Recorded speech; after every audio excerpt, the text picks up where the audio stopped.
Okay, we are going to start. Thank you once again for joining, everyone that is here. I'd like to officially welcome you to this launch of our report. We have a number of things lined up. I will share the agenda shortly, but for now, I'd like you to know that you can utilize the chat for one as you join, putting your name and your organization, and later on for comments and for questions. And so, firstly, I would like to welcome you officially to this launch, which I've already done, and then also quickly share the outline of the agenda. We're going to have opening remarks or welcome remarks from the Livelihoods and Resilience Sector Working Group co-chair, Paul Marichia, who's already on this call. And then we shall have a presentation from Mela, who has been the lead researcher for this report or for this assessment. And then we'll have a chance for you to ask some questions and to receive some answers, and then we'll have closing remarks. And we're hoping that this will take a total of 1 hour. We may or may not be able to answer all the questions that you send in today, but in case we're not able to answer your question, we're going to develop a Q&A document where we shall put all the questions and put all the answers and share this after the meeting. And so I'm going to just ask my team to quickly introduce themselves. I will start with Mareka, who's seated right here next to me. Please unmute and introduce yourself in 10 seconds.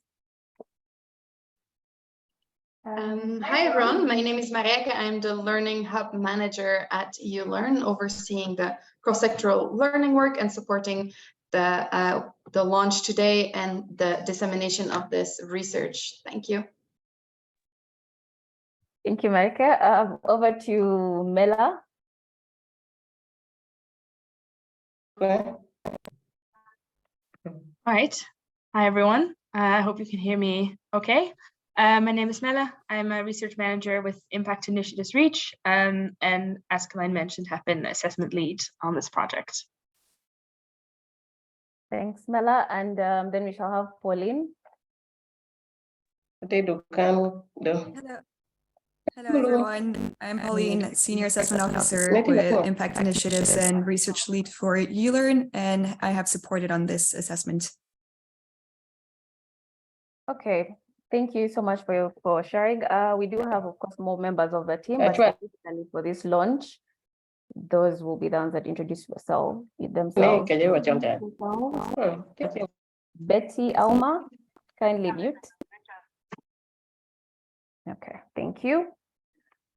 And so now that we've introduced ourselves, I'd also like to say that this workshop, please feel free to share this workshop on Twitter, on Facebook, tag ULearn Uganda. The more people know about this, the better. And once again, like I mentioned, you can share your questions in the chat. I've shared the agenda. And I think now I will invite Paul to officially open the workshop and give the welcome remarks. Over to you, Paul. Okay. Good afternoon, everyone, and thank you, Kuren, for organizing the meeting and the ULearn team. Some special appreciations to the organizations that funded this research, ECHO and FCNDO, that provided the funds for this. We really appreciate that as a sector. And to the ULearn team, the Impact Reach initiatives team that conducted the research, that is also appreciations to you. As we start this meeting, I would like to point out a few things, and one of them is this research came out as a part of our research and learning outcomes that we got from the May 2022 meeting, the strategic meeting that we organized last year. And therefore, this is a product of that meeting. And this is among the several other products that have come as part of the research and running initiative. And so we are taking it as a sector that this is a serious work that contributes to what the sector is supposed to be doing, generating knowledge, new knowledge, as well as providing evidence wherever there is existing evidence. As some of you might be aware, this research was presented to a smaller group sometime early in the month, And this is now a more complete report. During that meeting, we do not have recommendations. We wanted the recommendations to come from the members. And therefore, we took an half day, deliberated and through the report, got in some very valuable input that we're going to be presenting today. And therefore, we ask that you pay some attention to it. And if you find that some of your recommendations either have not been captured in entirety, or they've been captured in a way that you feel that we've missed something, please ensure that you also provide that to us. It's also an opportunity for us to ask as many questions as possible. And if we are not able to give any answers, then those answers will be provided at a future date. Otherwise, I welcome everyone to the meeting. I will be stepping out at some point, but you are in very good and capable hands with Kuren and team. So thank you so much, and back to you, Kuren. Thank you, Paul, and thank you for taking time to join even while you're in transit. Okay, so with those few quick remarks, we can declare this report officially launched. And so next on the agenda, there'll be links dropped in the chat that will take you to the report, the full report, as well as the report brief, the research brief. And so now I'm going to hand over to Mela. As I mentioned earlier, she has been the lead researcher on this project, and she'll take us through key findings, a bit of a summary of the report. While she's presenting, please be sure to immediately start dropping your questions in the chat. My colleague Pauline is supporting with that. She'll be answering some of your questions, but then also noting down the ones that could be answered later in our question and answer session. All right, so over to you, Mela. Please go ahead. All right, thanks, Kevin, and thanks, Paul, for the opening remarks. Yeah, so again, my name is Mela, and I'll be presenting at least some of the key findings from our assessment on the realities of self-reliance within the Ugandan refugee context, on the livelihoods, barriers and enablers that refugees and host communities face. So in the interest of time, I will jump in. So very quickly, there we go. I'm going to be presenting very quickly on the methodology and a bit of background that's important to be aware of.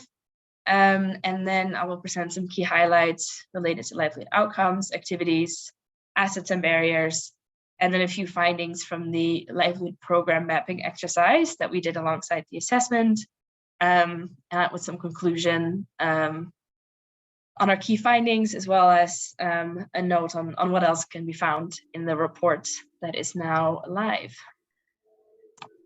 So, starting with the methodology, the objective of the assessment was to better understand the barriers to sustainable livelihoods that refugees and host communities face in both urban and settlement contexts, in order to inform how these groups can be best supported in terms of livelihoods and self-reliance.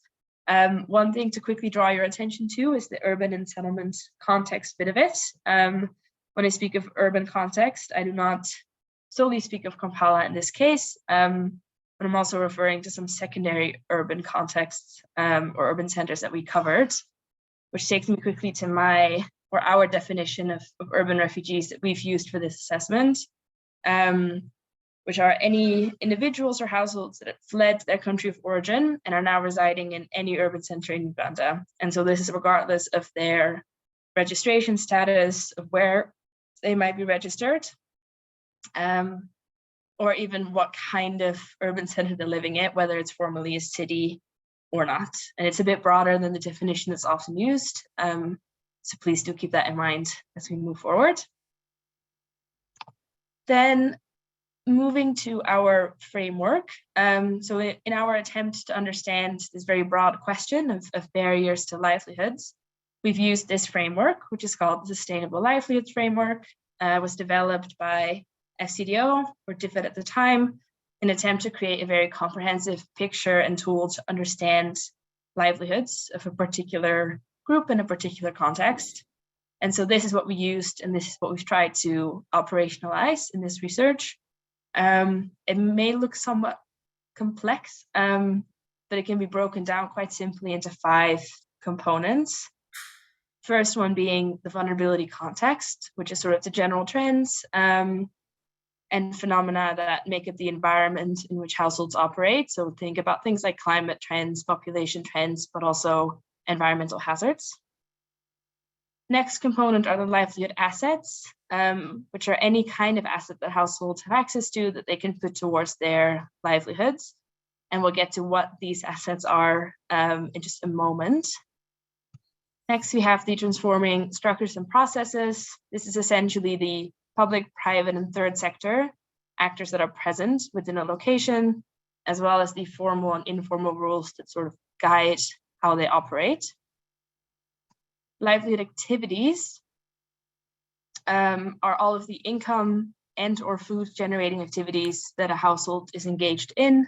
So how do households provide for themselves? And then finally, the livelihood outcomes, which essentially refers to the well-being of the household and its members. And so we've looked at this framework in its entirety and all these different components, and they're all covered within the report. And I'll highlight some of the key findings and key relationships between these components during this presentation. Now, to continue on the livelihood assets bit of the framework, as that made up quite a large part of what we focused on during this assessment.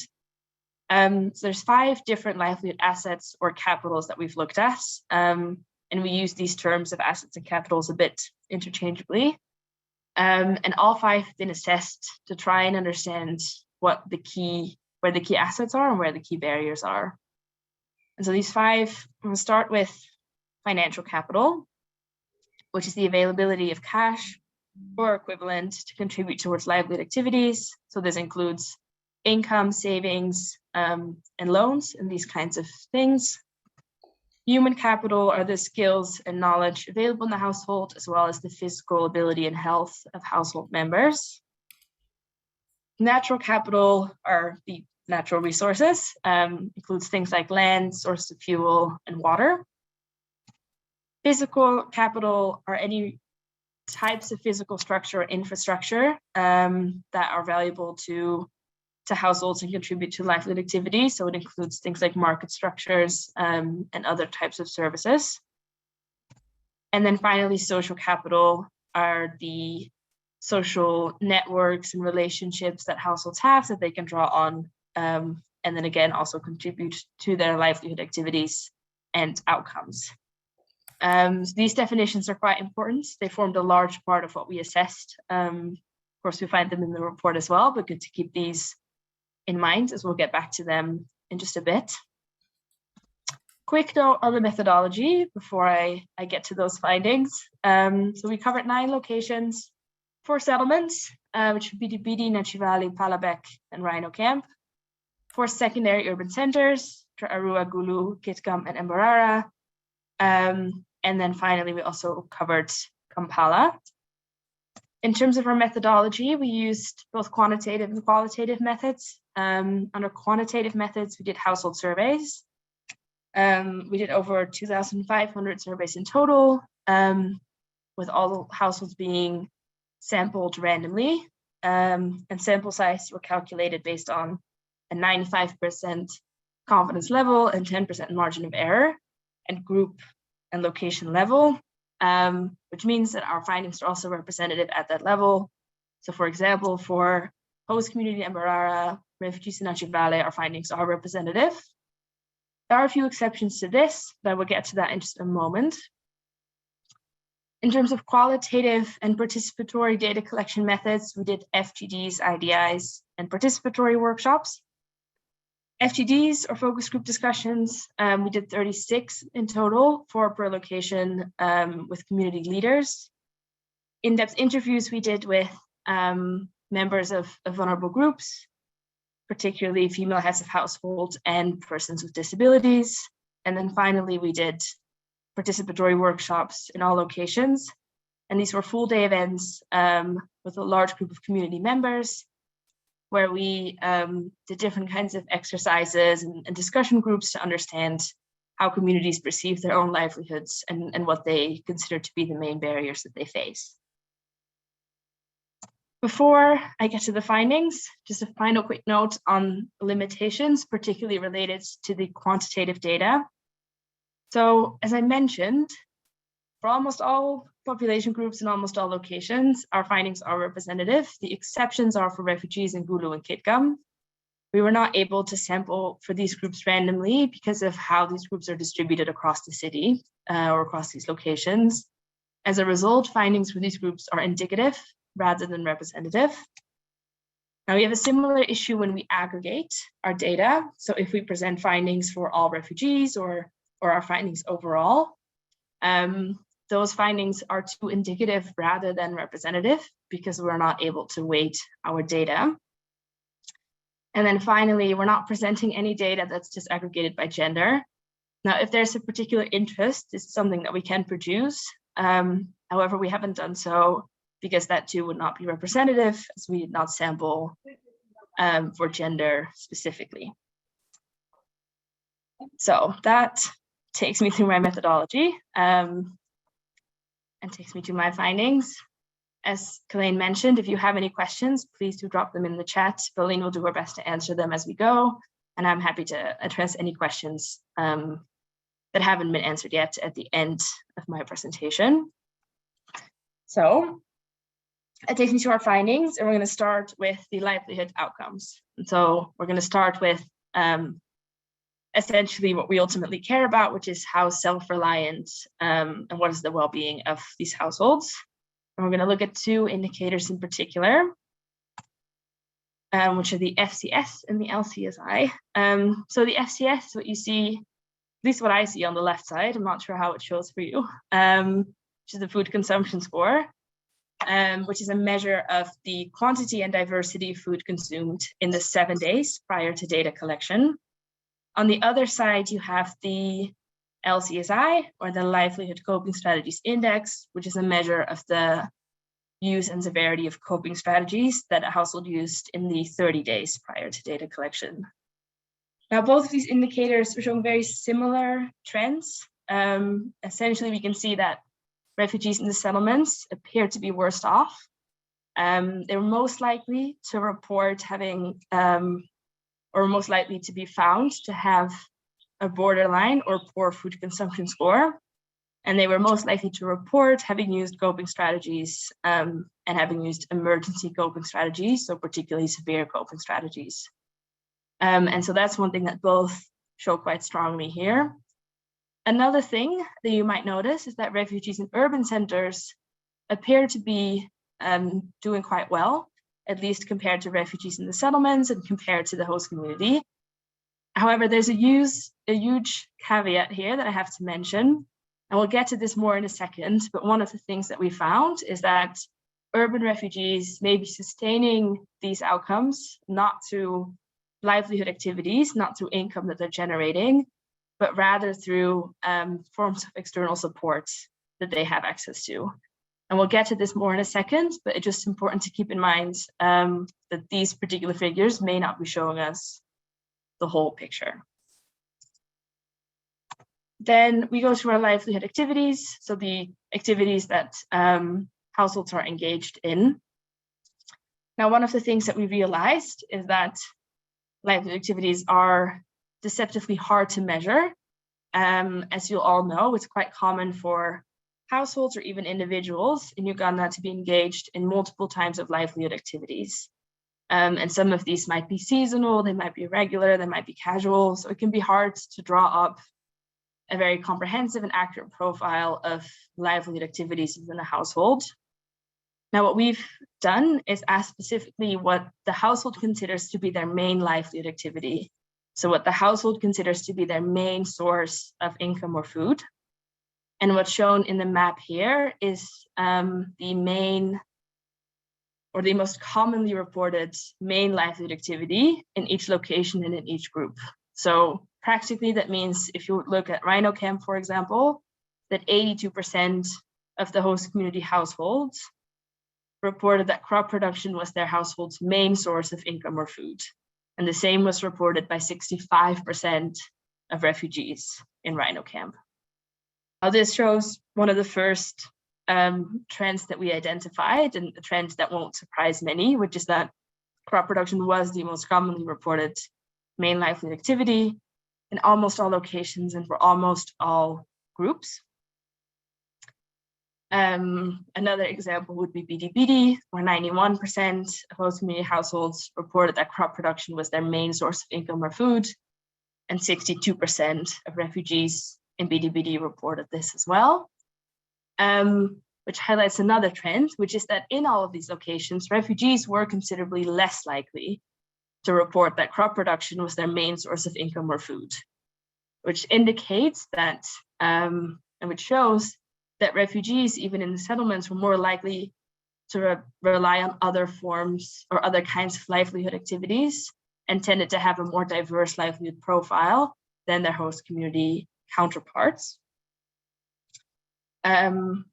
Particularly in, let's say, Palabek and Nachivale, less than the majority of households, of refugee households, reported that crop production was their main source of income. So you have the majority of households that have different kinds of livelihood activities that represent their main source of food or income. Finally, one thing to note here is that within urban centers, livelihood activities and livelihood profiles that we identified were most diverse, which is also not particularly surprising. But we see, for example, in a place like Kampala, that there's no majority main livelihood activity in the same way that there is in a settlement. And instead, you have many different kinds of livelihoods that were reported. Refugees in urban centers were also very likely to have, or tended to have, very diverse livelihood profiles. They were also most likely to report to not be engaged in any livelihood activities. And so I want to zoom in on that group of urban refugees a bit more. So for urban refugees, we found that 17% reported that they didn't have any income generating or food generating activities that they were engaged in. And instead, we found that these households seem to often rely on remittances or support from friends or family. If we look at this graph here, so we see the 17% that reported that they're not engaged in any livelihood activities, which is quite a bit higher than, for example, for refugees in the settlements, where it's 9% and around 1% of host communities that reported this. And then if we look at remittances, we see the 66% that reported of refugee households that reported that they received remittances in the 30 days prior to data collection. And this is compared to 22% of refugees in the settlements. And so there's quite a large gap there. Now, in theory, remittances are a positive financial asset and to the benefit of the household. However, if you look closer at the 66% of urban refugees that received remittances, we find that they often rely on those remittances quite heavily. For that 66%, the median contribution of remittances and support from friends or family to the total income was 55%.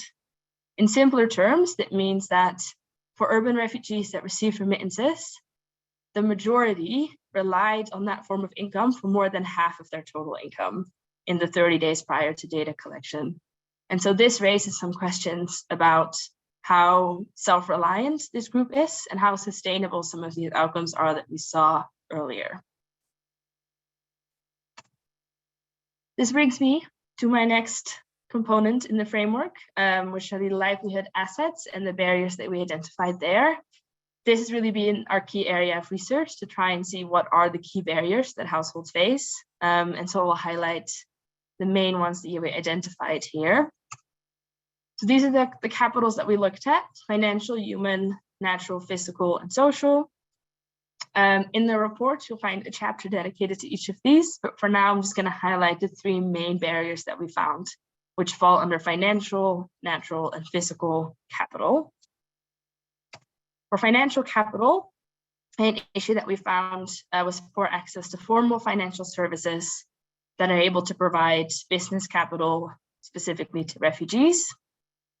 The natural capital, one of the key barriers that we found was poor access to land, which is both in terms of plot size and secure land arrangements.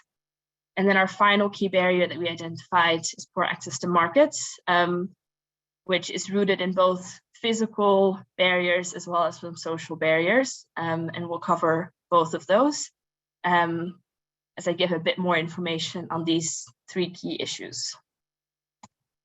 So starting with the issue of formal financial service provision and business capital, generally we find that access to credit is quite good, particularly in the settlements where most households do have access to things like VSLAs or other forms of informal loan mechanisms.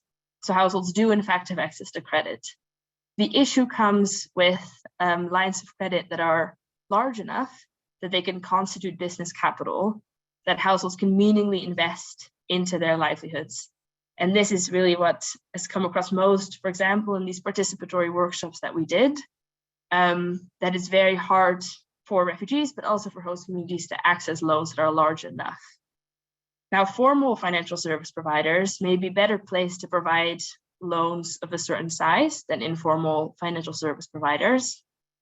However, the issue with formal financial service providers is that households are often not able to access those, either because they're not available in settlement or rural contexts, or because they don't meet documentation or know your customer requirements that formal financial service providers have. And then if they do, then there's initial barriers related to, for example, the conditions that they face. Now, in terms of access to land, as a key barrier, I don't think this will particularly surprise anyone. Specifically an issue for households that are in and around the settlements, and for the host communities is one of the things that they reported most often as the main issue that they face when it comes to their livelihoods. However, we still found that refugees do tend to have considerably less access to land. They were overall less likely to report having access to land. Among refugees in the settlement, 71 reported that they did. And then among those that did have access to land, the acreage that households have access to was also significantly lower for refugees than it was for host communities. And there are some additional issues that refugees in particular face, one of them being related to the rules surrounding land ownership. Refugees are not always able to permanently acquire land. And they also often have to rely on their relationship with the host community to avoid having to pay expensive rent and to circumvent some of the insecure land renting or borrowing arrangements that are prevalent, especially in the north. Now, on the final key barrier that we identified, which is about physical access, but also social access to markets. This too is an issue for both refugees and host communities, and for them both as consumers and as vendors.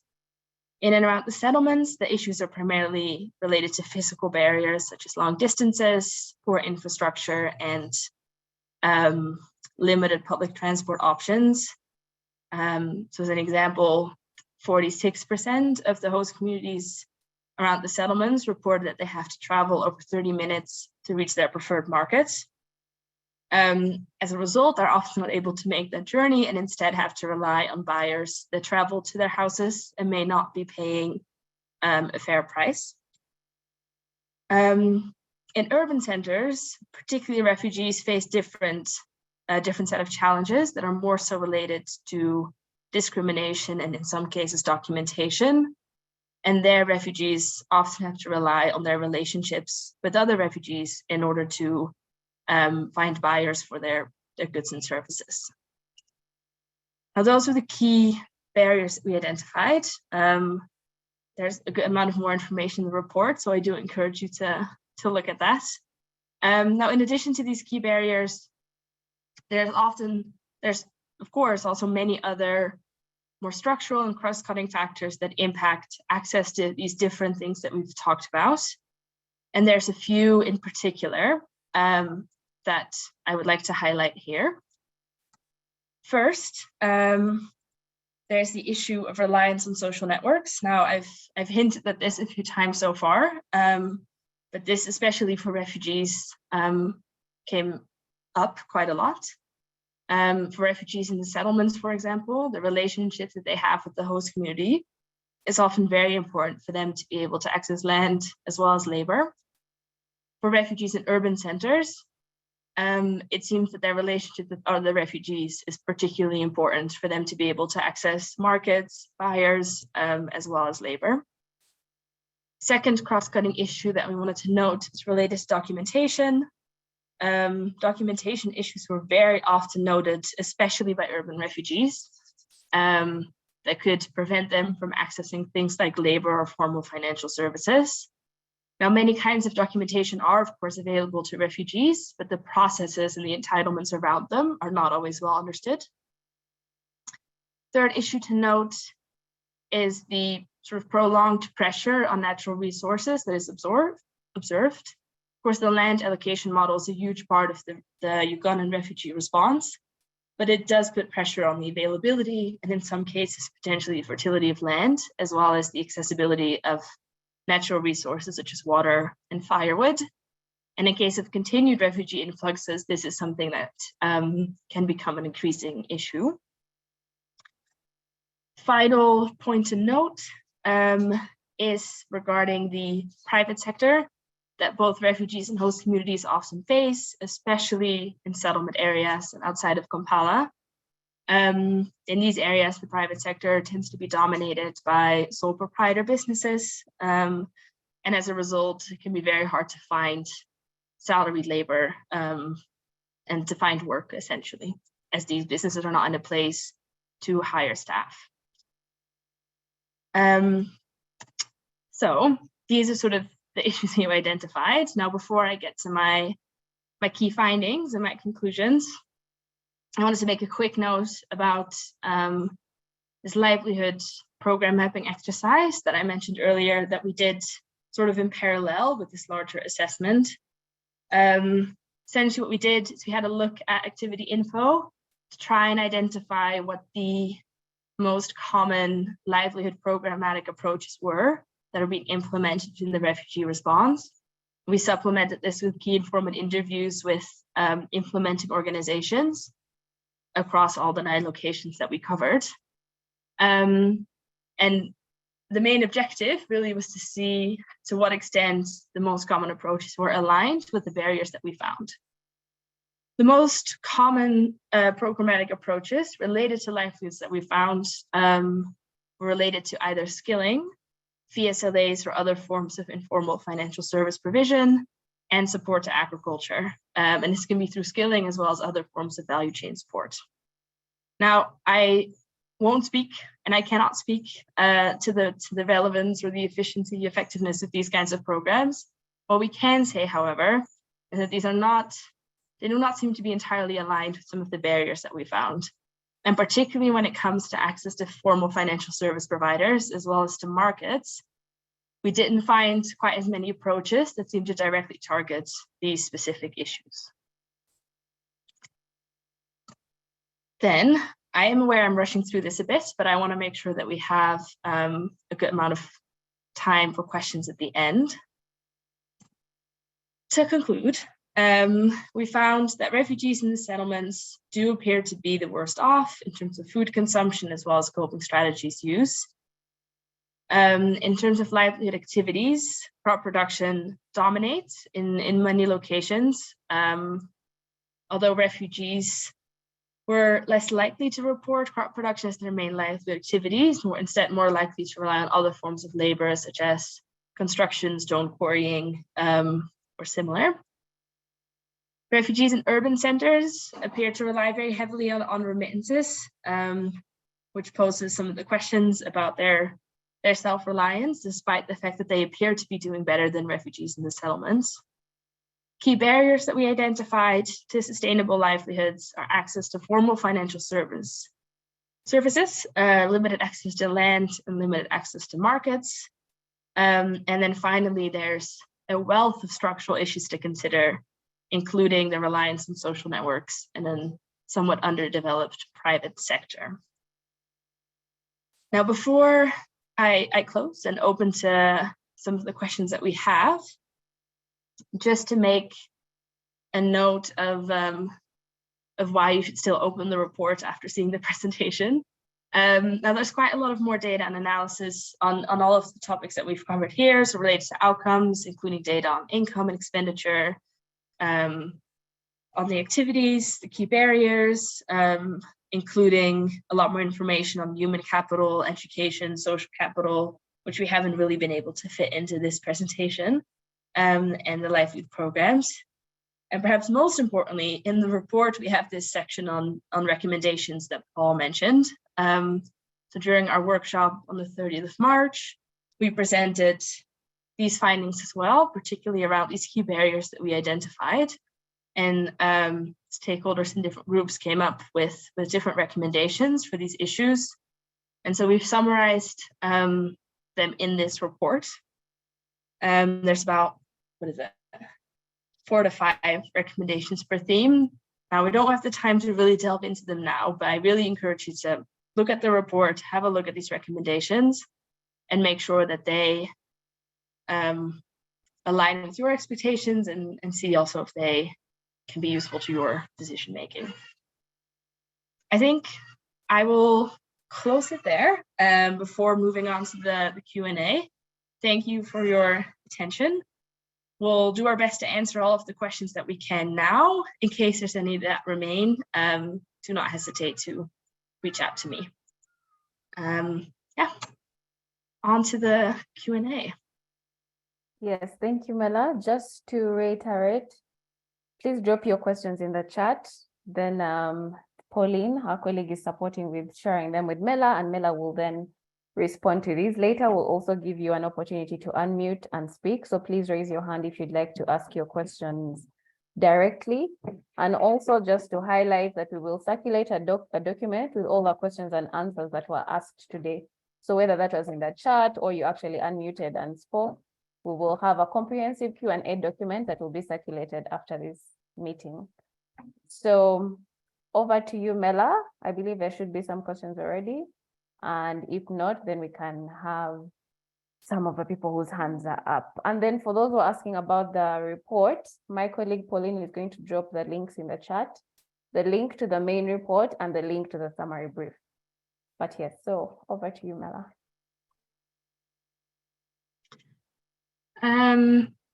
Yes, having a look at some of the questions that maybe haven't been answered.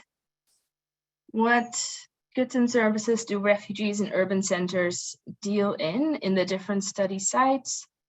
Do natural resources make important commodities? Right, so a very good question that I find a bit hard to answer globally, as this does, as the question implies, differ quite significantly in different locations. So there were some locations, let's say I think in Palabek, for example, stone quarrying was relatively common, but it wasn't really mentioned in other places. So this is a question I might need to follow up with later, and then I can provide a bit more detailed information on what this looked like. Though generally, I think construction was quite common. Hairdressing was somewhat common in some of the urban centers, as was tailoring. And then running a sort of a smaller food stand or a foodstuff store was quite common. And then the second part of that question, do natural resources make important commodities? Again, this depends. Natural resources appear to be a lot more important in settlement locations than they did within urban settings. And the kinds will very much differ on the kinds of livelihoods that people are engaged in. So if they're doing stone quarrying, of course, natural resources are a key part of this, as with crop production.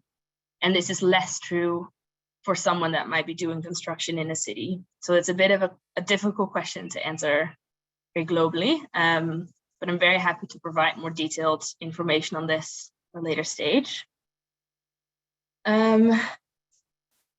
Then what is new compared to previous comparable studies? Very fair question. Mela, sorry to interrupt. I think we have just one hand up. So maybe Benjamin, if you can quickly unmute and ask your question, and then we can go back to the list.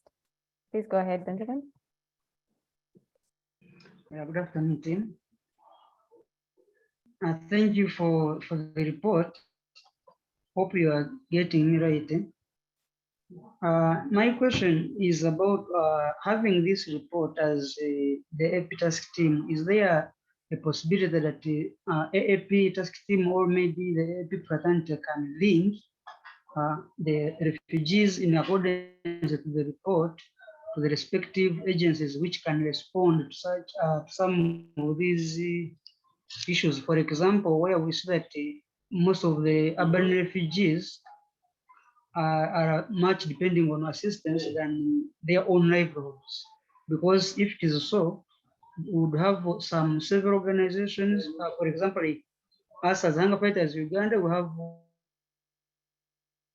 what we call the urban cities projects pertaining people living in urban centers and they cannot access land or maybe adequate land or cannot own land in the cities, but they can still be productive in their own way through like small veranda gardening, then skilling up for their own livelihood. We don't only depend on food farming, but also on skills, Benjamin, because you I'm can going use to skills ask you to speed to up make some so that things we which will not. can. Yes. Yeah, Yes. sorry about that. Yeah. Such as, of course, when we also have that skilling up issue, can also help the urban the urban refugees to improve their livelihood beyond just farming. Then lastly, here in the refugee setting, whereby I find that they have limited access to maybe land, as you said, it's not only about land, because it may be hard also even those communities to get land. But if you can look at skilling up, or escalate skilling up, can help people to improve their lives even without involving so much in agriculture. So if there is a way through ULAN and maybe the task team, we can link some of these refugees to the respective agencies. Thank you. All right, thank you. I hope, Mela, you picked out the question in that. So I'll ask you to respond to Benjamin and then proceed with the questions in that have been forwarded to you.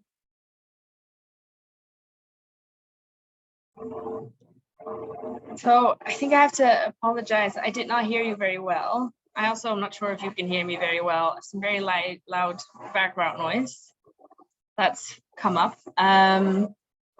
But if I did follow you correctly, I think one of the questions or one of the comments was about urban refugees relying on assistance, which is not entirely the case, right? It's not that urban refugees are relying on assistance.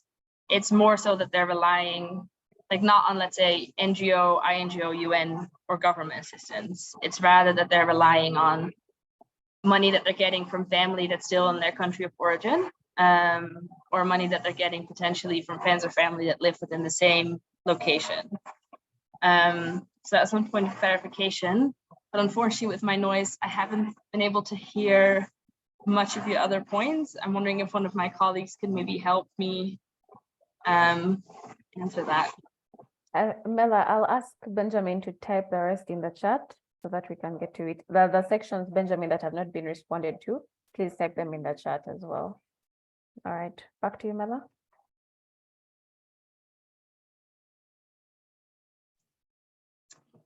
I do also see a different hand. Rashid, please feel free to go ahead.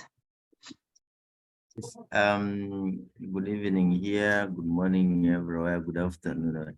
My name is Rashid. I work in community empowerment for creative innovation. We work in Bidibidi, Palorinya, and the Lobler refugee settlements. Yeah, thank you so much with these findings, and they really depict the truth on the ground. But my comment is on integration approach, where we work directly with the refugees on issues of livelihood.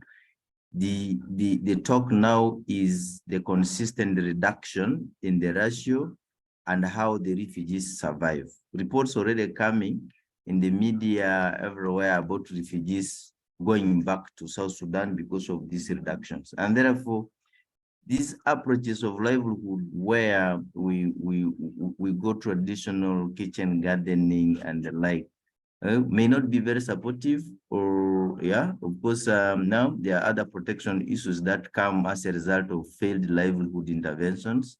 Yeah, the rates of GBV theft may be increasing. But I think going forward, we need to think aloud, to think about how about trying block farming. I'm happy with one NGO already, a local NGO negotiating for land from the landlords. Rashid, unfortunately, Yes. I'm going to have to cut you short. Please wrap up in the next 15 seconds. Yeah, my issue, yes, is I accept this report the way it is because it depicts the truth, but I think the livelihood opportunities have not been here. I wanted to ask whether they are in the research, in the assessment, there are opportunities within the research that we identified for the refugees on livelihood. Okay. Thank you. Over to you, Mela. Thank you, Rashid. Yeah, I think thank you for the comments in that question. I think, yeah, the questions around what the implications might be for livelihoods with prioritization being implemented are very relevant, but also, you know, particularly hard to answer what that will mean. In terms of the sort of programmatic recommendations coming from this, so I didn't really go into them in the presentation, but that's what the recommendations are a bit more focused on. I know block farming is one of the ones I don't think is explicitly mentioned, but sort of gets to this issue of access to land a little bit, right, by grouping land. So what we see when we look at the recommendations that are in the report, they're, for example, about, you know, formalizing the VSLAs as an approach, and they're about making sure that land agreements are formalized in a way that secures land in a way that often are not. And then, yeah, I won't be able to list the recommendations by heart, but I do encourage you to have a look at those, and then also encourage further discussion on what could be done. I am personally not a livelihoods program expert, so I won't pretend to be one and come up with the solutions here. But part of the conversation that we're hoping to start is how can we improve, and what kind of approaches are going to be effective with the barriers that we found. I see more hands, but I don't know who was first. I think it may have been Juliet. Hello, thank you very much, and thank you for the fantastic work and the report you have produced. I would like to know the number of factors that come into play when we're talking about self-reliance in Uganda, and my colleagues have already mentioned some of these factors. I would like to know whether you were able to get recommendations from stakeholders like government, from the government point of view, private sector, to understand how further we can be able to achieve on the self-reliance, which is one of the pillars in Uganda's piloted comprehensive refugee response framework. Thank you. Over to you. Yeah, another very valid question. So the recommendations that were formulated, we have in the report, were formulated by quite a good mix of actors. So we had representatives from government and CRF, from the private sector, and then from, you know, UN agencies and humanitarian actors. And it's the recommendations sort of reflect this, where some are closely related to policy, some are more so related about encouraging private sector engagement. That's definitely a big part of how people see improvement of self-reliance and sustainability of the kind of assistance and the kinds of services that refugees have access to. So that's certainly quite a big part of it, including private sector in any kind of programming. And then there's some more practical recommendations that are geared more so towards UN and INGOs. So it was quite a wide range that was covered. But I think one of the key things that you'll see come out is that the private sector really is to play an important role in self-reliance in the future.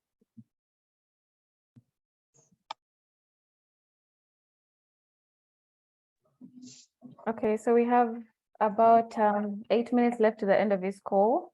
I think maybe we'll allow James to ask his question, and Mela, if you have time for maybe one question from the chat, then we can address that. James, I would request that you keep your question to 30 seconds.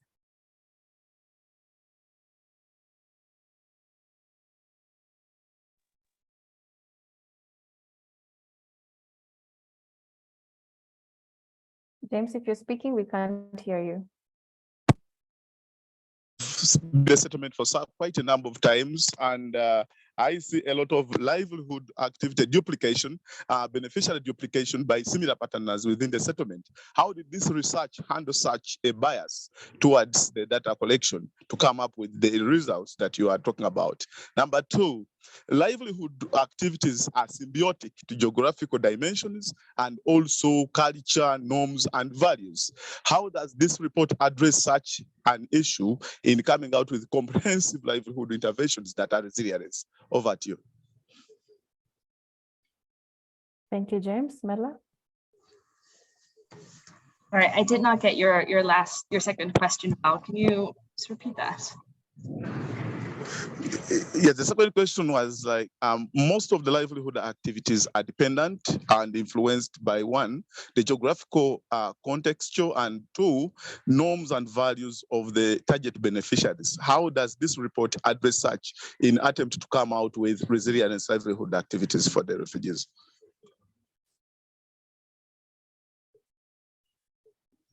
Right. No, I think that those are very fair points. I think in terms of geographical sort of contextual areas, what we mostly look at is how livelihoods differ between urban and settlement contexts. What we didn't look at as much is sort of different climatic zones within settlement context. Though, of course, you do see quite a big difference between, let's say, north and southwest. But generally, that was not one of our bigger focuses. In terms of norms and values, this too is quite a tricky one to research, I would say. One of the things that we did find is that the relationships between host refugees or host communities and refugees is very important. And that can differ quite distinctly between different regions, depending on, let's say, language and culture that different groups have in common. But for me to answer that question very well, I would need to answer it for a specific location, because that does differ quite significantly between locations. Bella, James had Yeah. also asked about the duplication and how we catered for that in the research. The duplication of livelihood programs was the, yeah. We, in like our main research component, which is the household level data collection, we didn't necessarily account for that, as we sampled independently of whether they're beneficiaries' livelihood programs. So that the bulk of our assessment was independent of programs that were ongoing. And so we also don't actually have the information of if our respondents received different forms of livelihood assistance. In terms of the mapping, that's part of what we were trying to find out at a macro level, if there's some approaches are far more common than the others. And part of what we found is that, you know, they are, and there is, for example, a lot of skilling in these kinds of programs that are going on. But that is a finding rather than something that we took into consideration in our research design. Mela, I would say, because I see the list of questions in the chat has really grown, so maybe just select one that we can close with, or that you can close with, and then we shall bring this meeting to a close. All right, let me have a quick scroll.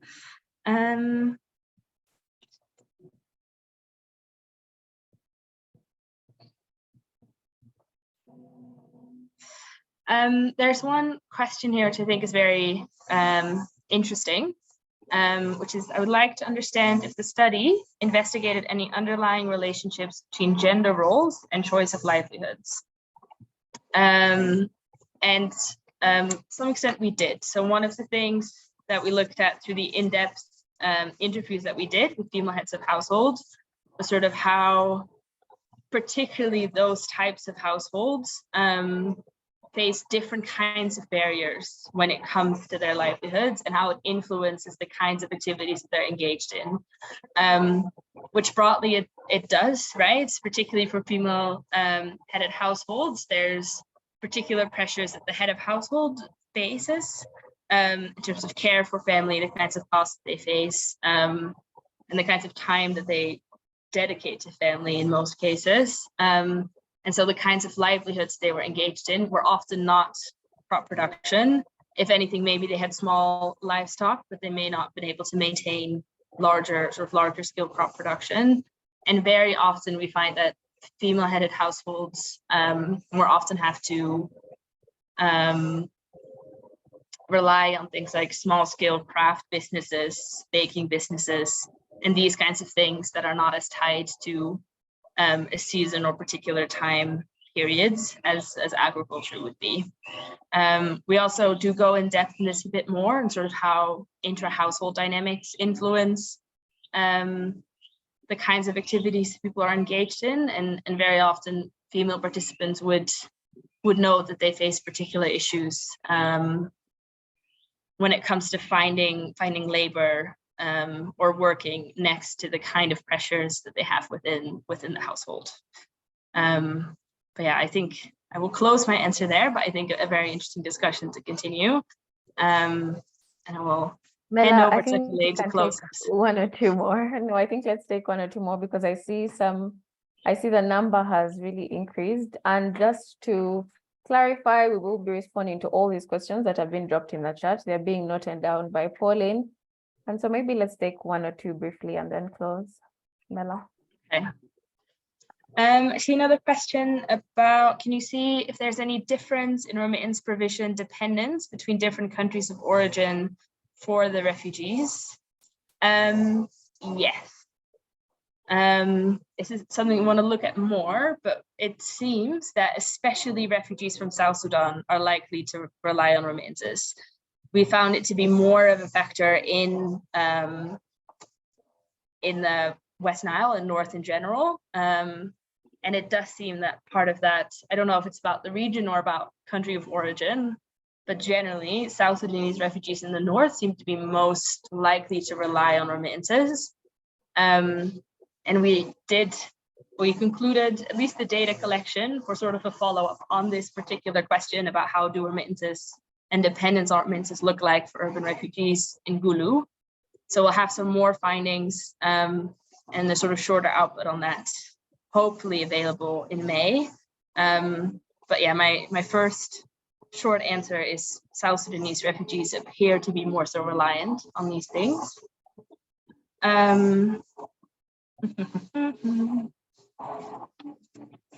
It's a question, did you find out why refugees were not willing to mention land crop production as a source of livelihood?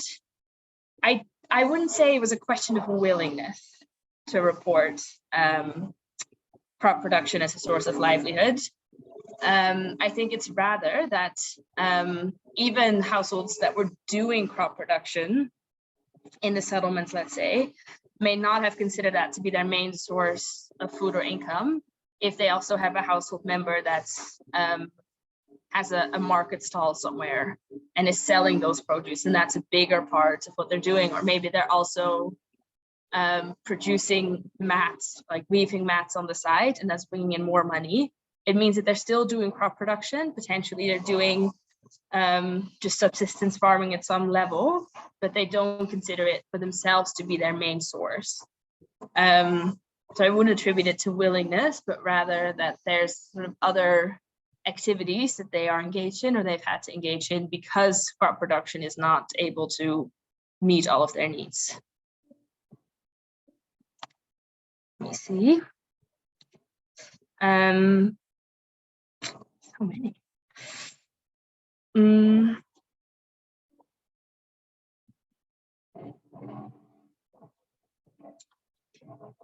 There is a question, I like the critical ones, I'm going to take that one. What is new compared to previous comparable studies?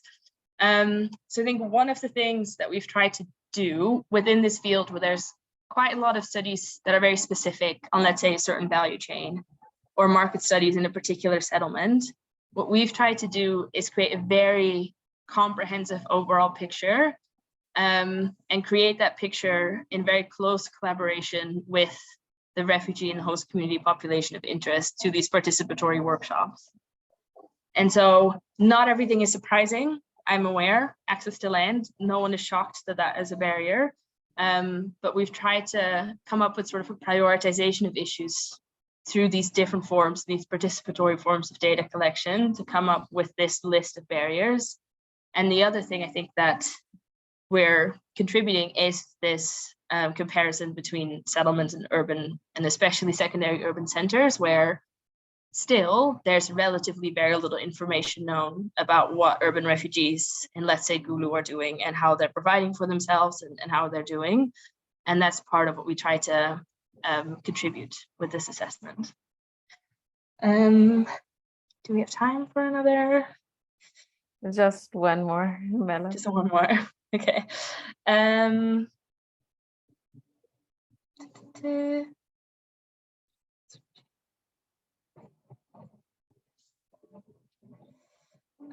lot of efforts have been committed to ensure enhanced refugee and host community livelihoods. My take and comment at the study note the impact of livelihood assistance provided to date. No. That would be quite a difficult thing to do without having a full picture and without having a baseline.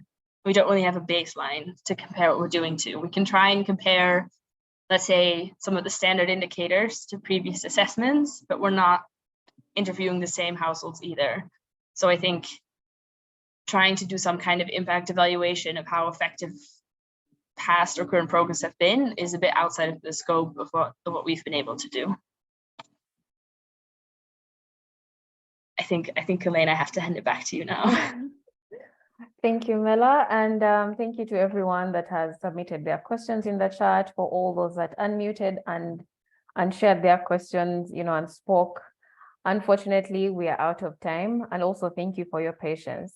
I think it's also important to remember that if you've dropped your question in the chat, it will be answered. Following this launch, or following this webinar, we'll send out an email. That email will have the presentation slide, it will have links to the report and to the research brief. It will also have a recording of this webinar, and it will have a comprehensive Q&A document for all the questions that came in and answers to those questions. My colleague Pauline is going to drop Mela's email address in the chat. In case you have questions later on, please feel free to send your questions directly to her, or even now as we wrap up, to add them to the chat. Also, Pauline is going to drop the links to the report itself and to the research brief in the chat, just so that you have those. And next steps following this is wide dissemination. You will receive this report, we'll disseminate it in different networks, both nationally and globally. And also, because this launch or this specific assessment was designed to coincide with the launch of the Global Refugee Forum Roundtable discussion, the findings or some of the key points from this assessment will also feed into the Global Refugee Forum, also known as GRF Livelihoods or Self-Reliance Roundtable. So I'd like to thank you all for joining, and thank you all for participating. Thank you, Mela. Thanks to the ULAN team. And yes, we're happy to have officially launched this report. And so I will close this meeting. Please feel free to drop off at leisure. Thank you.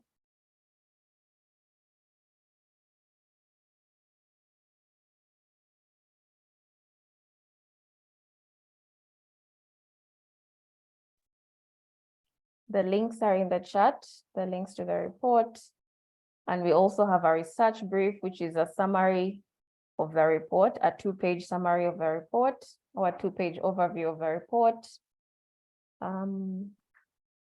We will be sending a document with your questions and answers. Thank you for that. Yes. All right. Thank you all. Thank you, Glenn. Thank you for joining, John Baptist. Thank you.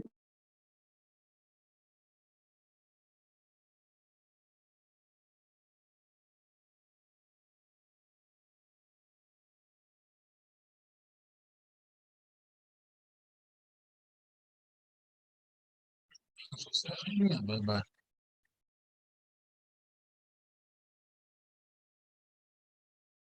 Bye, Manuel.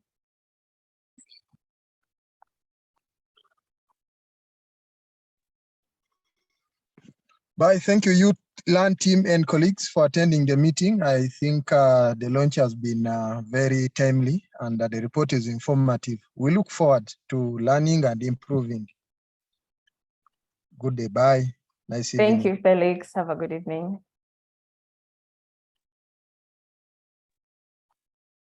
Bye, Corinne. The report has been nice. We learned a lot. See you. Thank you.